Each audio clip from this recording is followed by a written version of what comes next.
ಮಂಗಳೂರು ವಕೀಲರ ಸಂಘ ಹಾಗೂ ಕಾನೂನು ಸೇವಾ ಪ್ರಾಧಿಕಾರದ ವತಿಯಿಂದ ನಗರದ ಜಿಲ್ಲಾ ನ್ಯಾಯಾಲಯದ ಆವರಣದಲ್ಲಿ ಕಾನೂನು ದಿನಾಚರಣೆ ಕಾರ್ಯಕ್ರಮ ನಡೆಯಿತು.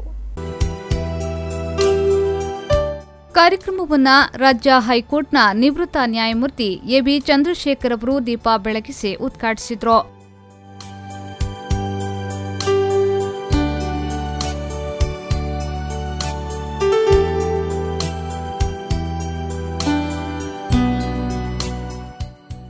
ಬಳಿಕ ಮಾತನಾಡಿದ ಅವರು, ಅಯೋಧ್ಯೆ ಪ್ರಕರಣದಲ್ಲಿ ಸುಪ್ರೀಂ ಕೋರ್ಟ್ ಸಣ್ಣ ಹಾಗೂ ಅತಿ ಸೂಕ್ಷ್ಮ ವಿಚಾರಗಳನ್ನು ಕೂಡ ಗಂಭೀರವಾಗಿ ಪರಿಗಣಿಸಿತ್ತು. ತೀರ್ಪಿನ ಸಂಭಾವ್ಯ ಪರಿಣಾಮಗಳ ಬಗ್ಗೆಯೂ ಯೋಚನೆ ಮಾಡಿತ್ತು. ಈ ಹಿನ್ನೆಲೆಯಲ್ಲಿ ಸುದೀರ್ಘ ಚಿಂತನೆ ನಡೆಸಿದ ಬಳಿಕವೇ ತೀರ್ಪು ಪ್ರಕಟಿಸಿದೆ ಎಂದು ಹೇಳಿದರು.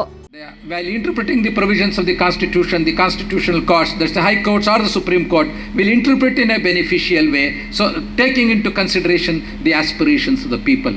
It is true that if there is a violation of the provisions of Part 3 of the Constitution, they are justiciable in constitutional courts. But the provisions found in Part 4, that is directive principles of the state policy, are not justiciable in constitutional courts.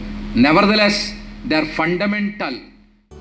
ಪ್ರಧಾನ ಜಿಲ್ಲಾ ಮತ್ತು ಸತ್ರ ನ್ಯಾಯಾಧೀಶ ಕಡ್ಲೂರು ಸತ್ಯನಾರಾಯಣಾಚಾರ್ಯ ಅವರು ಕಾರ್ಯಕ್ರಮದ ಅಧ್ಯಕ್ಷತೆಯನ್ನು ವಹಿಸಿದ್ರು.